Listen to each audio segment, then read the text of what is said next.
കോഴിക്കോട് രോഗിയുമായി പോയ ആംബുലൻസ് ട്രാൻസ്ഫോർമറിൽ ഇടിച്ചു കത്തി. ആംബുലൻസിൽ ഉണ്ടായിരുന്ന രോഗി വെന്തു മരിച്ചു. ഇന്ന് പുലർച്ചെയോടെയാണ് അപകടം നടന്നത്. വിവരങ്ങളുമായി കോഴിക്കോട് നിന്ന് ദിസ്ന ചേരുന്നു. ദിസ്ന, ആരാണ് മരിച്ചതെന്ന് സ്ഥിരീകരണമായിട്ടുണ്ടോ? എപ്പോഴായിരുന്നു, എങ്ങനെയായിരുന്നു അപകടം? ഇന്ന് പുലർച്ചെ 3:30 കോഴിക്കോട് നഗരത്തിൽ ഇത്തരത്തിലൊരു ദാരുണമായ അപകടം ഉണ്ടായിരിക്കുന്നത്. രോഗിയുമായി ആശുപത്രിയിലേക്ക് പോവുകയായിരുന്ന ആംബുലൻസ് ട്രാൻസ്ഫോമറിൽ ഇടിച്ച് കത്തുകയായിരുന്നു. കോഴിക്കോട് മിംസ് ഹോസ്പിറ്റലിന് തൊട്ടു മുൻപാണ് അപകടം ഉണ്ടായത്. ആംബുലൻസിൽ ഉണ്ടായിരുന്ന മറ്റുള്ളവർക്കും പരിക്കേറ്റിട്ടുണ്ട്. ഇവരെ ആശുപത്രിയിലേക്ക് മാറ്റി എന്നൊരു വിവരമാണ് നമുക്കിപ്പോൾ ലഭ്യമായിരിക്കുന്നത്. മരണവുമായി ബന്ധപ്പെട്ട് അറിയാൻ സാധിച്ചിരിക്കുന്നത് നാദാപുരം സ്വദേശി 57 വയസ്സുകാരിയായ നാദാപുരം സ്വദേശി സുലോചനയാണ് മരിച്ചത് എന്നൊരു സ്ഥിരീകരണമാണ് ഇപ്പോൾ നമുക്ക് നിലവിൽ ലഭ്യമായിട്ടുള്ളത്.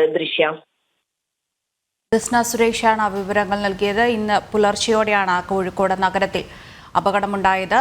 ആംബുലൻസ് ട്രാൻസ്ഫോർമറിൽ ഇടിച്ച് കത്തുകയായിരുന്നു. ആംബുലൻസിലുണ്ടായിരുന്ന രോഗി വെന്തു മരിച്ചു.